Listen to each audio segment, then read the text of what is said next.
Welcome to Golf Smarter Mulligans, your second chance to gain insight and advice from the best instructors featured on the Golf Smarter podcast. Great golf instruction never gets old. Our interview library features hundreds of hours of game improvement conversations like this that are no longer available in any podcast app. Is there a secret weapon in our body that we're not paying attention to? Your brain.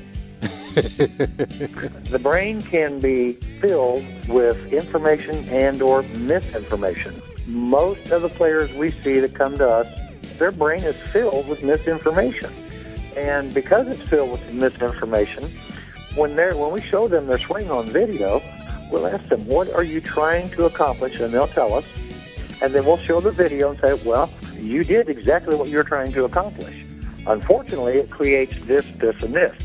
So to change those, you have to change the perception. So it's not about rebuilding golf swings so much as it is rebuilding players' perceptions of what has to happen. With another interview from the archives of Golf Smarter, here's your host, Fred Green. Our guest today returns to Golf Smarter after too long of a hiatus. Chuck Evans can be found all over the internet, including YouTube, Medicus Golf Institute, Facebook, and ChuckEvansGolf.com. But today, he's here, and I promise that you will get at least one aha or an oh or whoa. Something. You're going to get something really good from Chuck over the next 30 minutes. Welcome back to the Golf Smarter podcast, Chuck. Hey, Fred, how you doing? I'm doing well, thank you. I want to ask you right off the top. I saw on your bio on the website there, Doctorate in Golf Stroke Engineering. You're one of only 31 people who have that honor and that title. What does that mean? Well, it is the physics, geometry, and biomechanics, basically all the science that is involved in a golf swing. Okay, now let's stretch that out a little more. What does it mean to us? Well, what it means to you is I have this vast storehouse of useless information in my head, and somehow I've got to decipher and go through all this stuff to make it palatable and easy for players to understand. But what it does is it basically when you reach that level and you have that training, it tells you how to match what we call components up to a golf swing, and there's 24 components in every swing, regardless if you're hitting a putt or a driver. And as a player, those things have to match up, and if they don't match, that's when players have problems. I see. And is the golf swing too complicated for the normal golfer to comprehend all the elements involved? Well, I think it can be. There are certain types of people that want an in-depth analysis and or information regarding what happens, and then there are other people, all they care about is getting the ball in the air. So regardless of their depth and what they want to understand, from an instructor standpoint, you still have to know what goes with what and what's the most efficient for this person. Until let me re-ask that question and just ask it a different way and saying, do we make the golf stroke too complicated for ourselves? I think a lot of people do, because they're thinking about too many things, and ultimately, if you keep the club on plane, because it only has two choices, either on or off. If you keep the club on plane and you keep your hands ahead of the club face from the time the club strikes the ball until the time the ball's gone, you can do just about any other thing you want to do if you can do those things. Now, there are certain things that players do in their swing that ruin those alignments. And with Medicus, we call it swingology. And it's the science of the golf swing, and our job is to take players of any level, whether it be a beginner, a junior golfer, a senior golfer, or a tour player, and make those pieces match in a way that's easier for them, so they don't have to think about it, number one, and produces the kind of result they're trying to get. And in swingology, again, I was looking at the website, it talked about finding or discovering your natural golf stroke. Now, we've heard about natural golf before. Are these the same thing, or what do you define natural golf stroke to be? Well, a natural golf swing is what a player does naturally. In other words, if you are built like Craig Stadler and you're trying to swing like Davis Love, you're not playing within your natural ability because you'll never be able to do that. Yeah. So we have to, we do have several things that players go through. We have an initial process. They fill out a lengthy, well, I say lengthy, it's probably 8 pages, where they rate their games, the good, the bad, the indifferent, favorite clubs, least favorite clubs, how they would rate their short game on putts from, say, 3 feet, 6 feet, 10 feet, lag putting, pitch shots from 20, 30, 40, 50 yards out. We do all this rating, and then from there we put them through it's kind of a physical assessment, which is about 10 different things we put them through to find out their range of motion, their flexibility, what they can and can't do in a golf stroke. Then we put them through a mental profile that tells us how they learn, not only mentally, but also how they learn if they learn better using their hands and arms, or if they learn better by trying to use the big muscles, the shoulders. So once we have all that information, that kind of gives us a direction on how to approach this person from a teaching, coaching, and learning standpoint. Does any golfer know which they use more, or which aspect of their body or part of their body they use better? They don't, but we have a way to find that out. Through a questionnaire? It is a questionnaire. It's an assessment, and it's something that we use. We share with our instructors. We don't share it so far because we're not to the point of sharing it to the world yet. There are some things that, believe it or not, we do that are kind of in-house that we don't let out of the bag because we know somebody will come right behind us and just copy it, and then they've got it splashed all over TV. So on YouTube, there are some things that don't happen that way. They're all over YouTube, right? Yeah, or YouTube. Yeah. And you're somebody who's taken advantage of the internet. You use the web a lot for your instruction, don't you? Correct. And you also you can actually take a full online golf school off of our website. Really? Yeah. You can also take a 30-day curriculum off of our website. So there's a lot of things up there that are now available when you just go to look at it. Once you become a member of that website, it unlocks this whole back end. It'll put you through this assessment to define whether you're going to be someone that is a hitter, as we call it, which is Lee Trevino, Craig Stadler, Arnold Palmer, Chris DeMarco, or you're going to be a swinger of the golf club, somebody like Freddie Couples, Steve Elkington, or Bobby Jones. Once you've taken that assessment, it will automatically generate training curriculum for you. So a swinger versus a hitter. Uh-huh. I like that concept. A bare bones identity is a swinger is someone that pulls. They're pulling the golf club with something. A hitter is somebody that pushes the golf club. Uh-huh. Arnold Palmer, Lee Trevino, like I said, Craig Stadler, Chris DeMarco, those people are hitters of the ball, and swingers are the people that just look so lackadaisical, like there's just very little effort to it. Interesting. It's a great assessment. I like that difference. There's only two ways you can move a golf club. You can pull it or you can push it. So. Right. Do most people who sign up for the Medicus Golf Institute come in saying they want to be more consistent or they want to be more accurate? Every single golfer wants to be more consistent. Mm-hmm. And the single biggest issue with that statement is if I filmed 100 videos of that same person, that same day, they hit 100 shots. Every single one of them are going to look identical. So they are consistent. What they are inconsistent in is controlling what their hands and club face are doing. So, most golfers come in what we call a bent left wrist. That's a club head passing the hands, coming into impact. Well, when that happens, not only does the face start looking left for a right-handed player, but it also becomes way back, which means there's being loft added to it. And that creates an up and inward motion instead of a down and outward motion. And so players that allow the club head to go past their hands can hit any number of shots. Unfortunately, they don't usually go where they want them to go because they can hit it high, low, thin, fat, and left and right doing that. So they'll wind up hitting about 5% of their shots exactly the way they want. Well, that means that 95% of them aren't what they want. So we train people in what we call alignment golf. You have to have alignments, and that's not how your feet, knees, and hips are aligned to the target line and address. We're talking about where is the club face relationship to the golf ball at impact? What path is the club head swinging on? Where are your hands related to that club head? Where is your body related to your hands?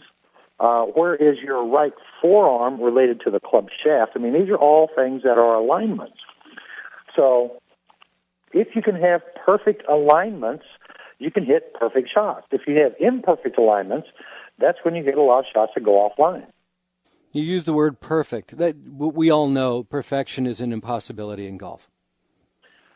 Well, actually, it's not. Achieving perfection is, but perfection is not an impossibility. For a human. You will hit, if you have good alignments, you will hit perfect shots all the time. Now, unfortunately, humans will never replicate the same swing twice within every 10,000 swings because of weather conditions, the way the ball's lying, how we're feeling that day, just a number of different things. But if you look at Iron Byron or any of the ball and club testing machines, Iron Byron has a particular spot where any certain club will just go straight because there's no moving pieces.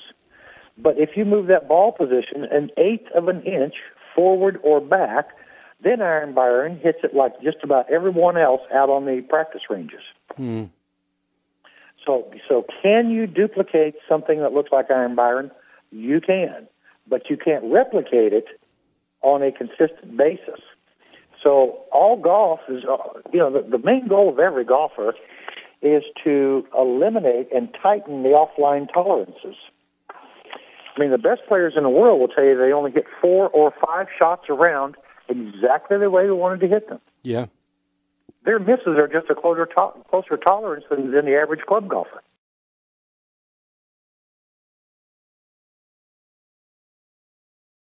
You know, when you're going out and you're playing with a scratch golfer and you're an 18, it's not that many strokes per round, or definitely, what is it, 1 per hole?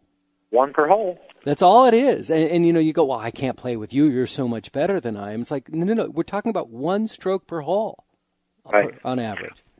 Well, and that 1 stroke per hole, usually, it is from their short game. I'll give you a quick statistic. The average length of the first putt on any given green during the course of a normal round of golf on the PGA Tour is 19 feet. So whether it's on their first putt on any green, that's the average length. The average first length of an amateur golfer on any given green is 17 feet. Now the difference is the tour player is putting from 19 feet after they hit the green in regulation. Right. The average player is putting from that 17 feet for bogey or worse. You know, it's interesting because the last time you were on the show, which is probably about 2 years ago, you said that, and I was absolutely blown away. I said, "How's that?" I didn't. I've repeated that so many times. I love that statistic. It's like doink. It's like, of course, it's because they're on in regulation, and we're hitting after 3. Or most of the time, we're closer because we're chipping up from 5 feet off the green. Right. Hopefully. Right. Well, you can be the world's greatest putter, but if you're putting for a 10, it doesn't matter how good a putter you are. Yeah. Yeah. So a couple of things have to happen, and we stress this a lot, in our player development programs and in our teaching, just normal lessons in golf schools. Is you got to do whatever you have to do to get the ball in play off the tee, because everybody is going to miss greens. Now, your second shot, if you hit the green, fine. If you're around the green, you're chipping or pitching around the green, that's fine too. You have to be able to first get the ball in play to give yourself a chance to make the best score, because if you don't hit the green, your short game has to be good enough to get it up and down and still make par. Mm-hmm. And, people, if they never, ever worked on their full swing and all they did was work on their short game, they would drop 5 to 7 shots instantly if they worked on their short game and didn't even touch their full swing. Mm-hmm. Now, if you want to drop more shots, you have to learn how to be more precise, at your full swing. So another interesting statistic, I think, is greens in regulation is probably one of the worst statistics you could think of. because you could be 40 feet on the green from the hole, or you could be 10 feet from the hole and just in the fringe. Well, which shot would you rather have? Yeah, right. You know, so, yeah, it's not a green in regulation, but I'm closer with this one that's 10 foot. So what they came up with last year on the PGA Tour was a new category called proximity to hole. Mm. So now what they do is they look at, all right, from 200 yards out, who hits it closer to the hole on tour? Well, the answer is Tiger Woods. But yet, from 100 yards out, he's not in the top 10. So proximity to the hole plays a big difference to that. So, you know, green regulation, great. You know, you can keep those stats if you want. But, you know, there's going to be players out there that hit 4 or 5 greens around, good players, that are still going to shoot par or under because they know how to get it up and down. You're going to have players that hit every green regulation, and they'll shoot par or under, but they're already on the green. I mean, if you watch the Shell Wolves World Series of Golf, they had one match. It was Hogan and Snead, and Hogan hit every fairway, every green, shot 69, and he beat Sam. And Gene Saracen goes up and says, Ben, that may be the greatest round of golf I've ever seen. You hit every fairway and every green. And Ben said, it wasn't too great. I shot 69. So... Yeah, you cannot achieve perfection. I'm sorry. No. So you can on a given occasion. The problem is that golfers will never get it, whatever it is, because nobody's ever shot 54. Okay, so that would be birding every hole. And if they were really perfect, they'd shoot 18, and nobody's ever done that. So what you can do is you'll have something, and it's only on loan, so you need to take advantage of it while you have it because it's not going to stay there. And that's evidenced by watching the PGA Tour week after week after week. You're going to see players in the field that have a great tournament. They're going to win an event, and then you don't hear from them for the next 2 years. Right. So, Anthony Kim had a great year. Now, if he can keep it up, he will buck the trend. But, Davis won his 20th title, which now gives him a lifetime exemption, on the PGA Tour. And how much longer has he been out there than Phil Mickelson? Phil's already won 20. VJ's won 20. In fact, there's only three players that have won 20 events or more, and that's VJ, Phil, and Tiger. And now 20 events would be Davis Love. How do we keep track of proximity and hole? I really like that concept versus greens and regulation because personally I keep track of fairways hit, how many greens and regulations, how many putts. That's how I look at my score at the end of the round. But I love the idea of proximity to hole. How do you keep track of that? What is it that we're actually looking for that? Well, you're looking at the distance from your ball on the green to the hole. So if you hit your approach shot 20 feet from the hole, that distance was from 150 yards, let's say. So that's basically 20 paces, all right, or 20 feet. Mm-hmm. 20 paces would be 60 feet, but if it's 20 feet. So now what you do, every time you have a yardage and you hit that club, you write down how close you hit it to the flagstick. And then you just keep an ongoing record of that. So one of the statistics that we also like to keep, with the players that we work with, daily and weekly and monthly, is if they have an 8-iron in their hand, and let's say their yardage is 150, and the pin is to the right of the green, so it's a right-hand pin, we want to chart what their statistics are and their tendencies, from that distance with that club to a right-hand pin. So let's say that on that particular shot, that particular pin, that particular club, their tendency is to miss the green right by 3 yards. Well, this isn't rocket science. Aim 3 yards farther left. The same thing if they have a left pin, a front pin, a back pin, a middle pin. So we like to chart what yardages, what distance, what the outcome of the shot is, so that we can try to spot tendencies with certain clubs. That's a good thing to keep track of. Well, it is, and if you look back over the years with Davis Love, and I'm not picking on Davis. Davis is a great guy. I just happen to know this, so that's why I'm sharing it. When the heat was on, coming down the final stretch, when he missed, his miss was short right, and it didn't matter what club it was short right. Well, as a player, you have to know this and know your tendency so that you can work on that tendency.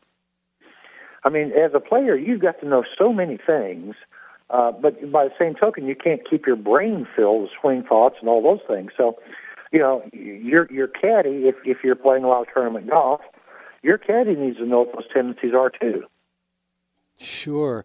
Boy, that's something that never even occurred to me that, short right is something that I'm doing all the time. I even almost prepare for being, I'm going to be a little bit right here, I better aim left, but short right is where I end up as well. But I don't assess that later on to say, okay, I'm short right a lot. This is what I need to be working on.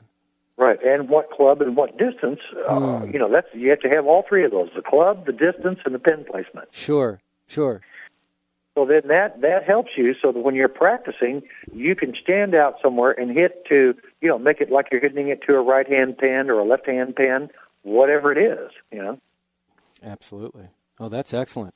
Is there a secret weapon in our body right now that we're not paying attention to? Your brain. The brain can be filled with information and or misinformation. Most of the players we see that come to us, and we work with tons of just average players, amateur golfers.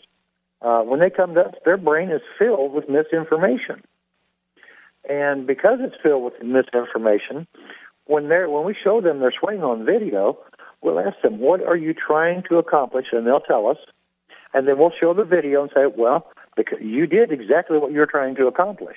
Unfortunately, it creates this, this, and this. So to change those, you have to change the perception." So it's not about rebuilding golf swings so much as it is rebuilding, players' perceptions of what has to happen. Because if you think you have to hit up on the ball to get it in the air, that's exactly what you'll do. Unfortunately, that's also opposite of what needs to be done. Because you have to strike down on the golf ball. So we once had a listener submit a question that asks, what do you do to break golfers of ingrained swing habits? And what you're saying is they're doing it to themselves, huh? They're doing it to themselves based on perception of what they think has to be done. Now, we call it the Kodak Moment. It actually should be called the Polaroid Moment, but Kodak sounds better.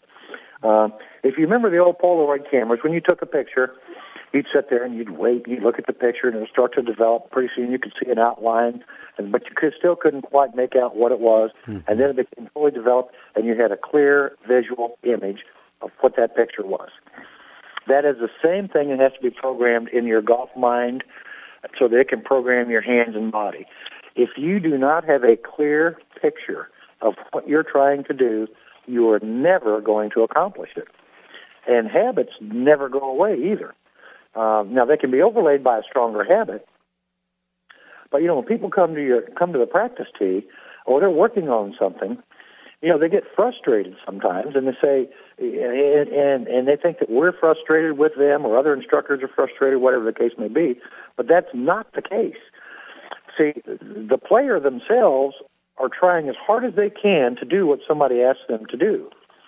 Their internal system, their central nervous system is going, no, I don't know how to do that, but I know how to do this, so I'm going to just let you do this. So it's an internal fight, basically. So to clear that, again, you have to have a clear picture in your mind, and once you can see the picture in your mind, then you can duplicate whatever it is you're trying to do. But without that picture, there's no chance.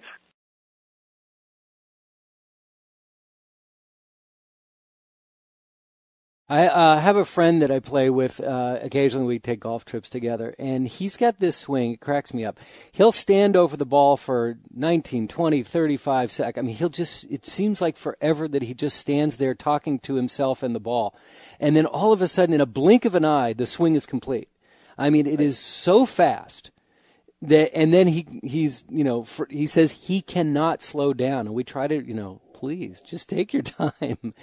What is the impact of someone who swings really fast? Not necessarily hard, or maybe maybe it is hard. They swing hard, but there's a problem with that kind of swing, isn't there?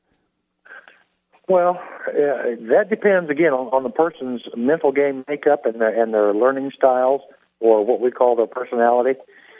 If there's somebody that walks, talks, drives, eats fast, they can't stand to take a vacation because it's a total waste of time, those players, they have to swing fast. So it's fast back and fast down. Mm-hmm. Because the old adage of low and slow for them will never, ever work. But by the same token, if you have a person in your foursome that every time you're looking for them to hit their shot, and they're over wandering around the woods trying to find golf balls or something, that person can't play fast. So your speed, your tempo, your style has to work with what your mental programming is. Now, only 2% of golfers ever play within their style. So, really, if you were to look at, in fact, they showed this a few years ago. It was in Hawaii. It was Tiger Woods and Ernie Els, and they showed them side by side at address all the way through the ball and then the finish. Tiger was done, and Ernie hadn't even got to the top. So Tiger's tempo is much faster because that's his personality. Yeah. Whereas Ernie's tempo is a little more laid back. So his swing is slower. It's a little more smooth, kind of like the old smooth swing of Julius Burrows years ago. Mm-hmm. But now, could these guys, if you switch them, and Tiger swung at Ernie's tempo and Ernie swung at Tiger's tempo, they'd still be great players. Sure. We may not have heard of either one of them because they're not in tempo. They're not within their style. Interesting. Yeah, that makes a lot of sense. One of the great lines that I heard, I think somebody called their DVD, a golf instruction DVD, was called "Walk Fast and Swing Slow." Yeah. That was a well, great if line. You're somebody that does walk fast, then you need to swing fast. Yeah, exactly. If that's your personality. But the person I was talking about, nothing about him is fast except for his golf swing. I mean, it's almost explosive, and yet he doesn't get the results that I'm sure he's hoping for. I mean, the guy has trouble breaking 100. Well, what does he do for a living? He's a shrink. Okay, well, so that would be what we would call an analyzer. Yeah, okay. And he'll have a secondary, and it could be what would be called a driver, but there's actually 4: driver, craftsman, analyzer, persuader, and Kerry Mumford at Clear Key Golf is the one that came up with all the research for that. Yep, Kerry's been on the show a couple times. Kerry's, and we're a big fan of his. Yeah, great stuff. Right off the bat, he would be more of an analyzer to me, and I think Kerry would concur on that.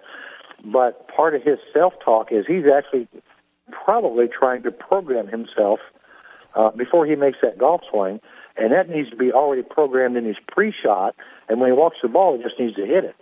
So he is actually hurting himself more by standing there and doing all that self-talk. He'd be better off to do that away from the ball and then go to the ball and just hit it, rather than standing over the ball and doing all that stuff. Mm-hmm. Mm-hmm. So, and that's part of the process that we ingrain in our junior development programs or our player development programs.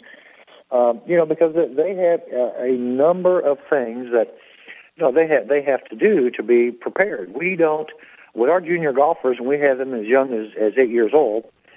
We prepare these kids not like a normal junior golf camp. It's not like that at all. I mean, they go through this mental, this physical, all this programming stuff that I was talking about earlier, and they go through all this stuff because we're training them to be PGA Tour players.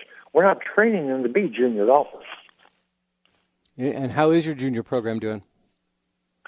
It's doing great. I mean, we had our kids had a little over 20 wins. I don't have a number in front of me, but it was between 20 and 24 wins this year.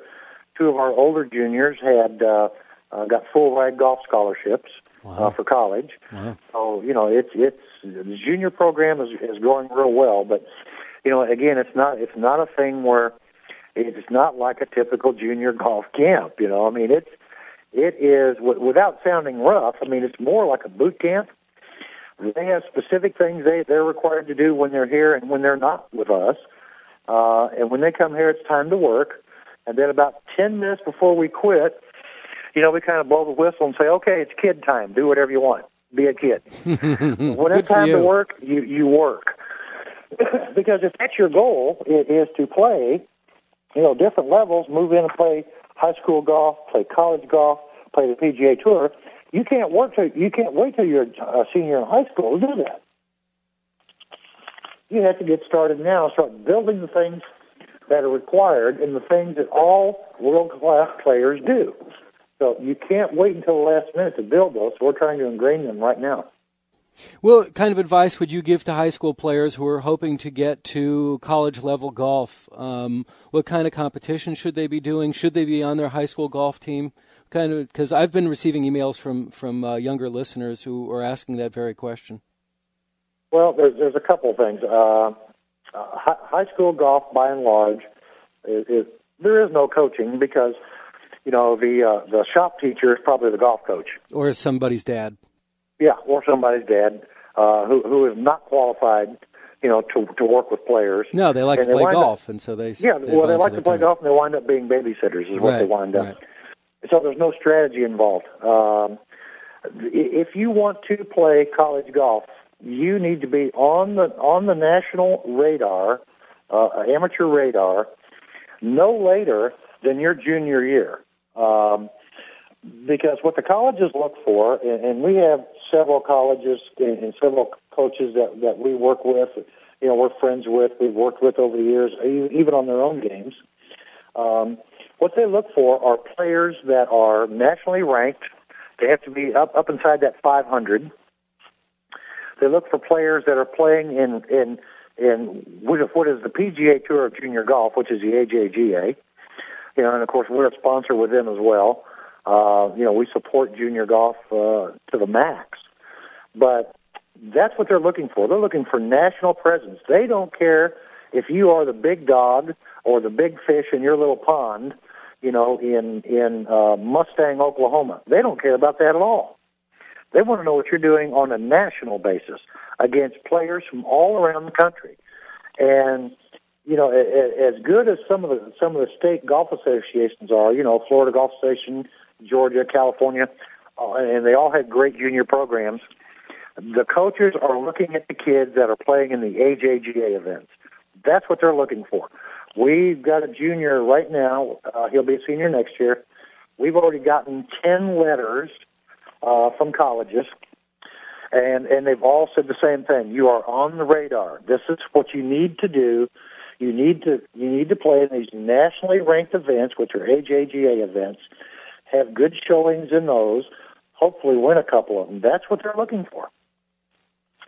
Excellent. Now the girls, on the other hand, because and I don't remember the name of this proposition they passed for college athletes, but women's golf in college used to be just kind of shoved under the back room somewhere. Oh, you're talking about Title IX?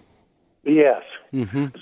So now money is available for women's golf scholarships, and if you can shoot 80 as a female golfer, you can get a ladies golf scholarship. Wow.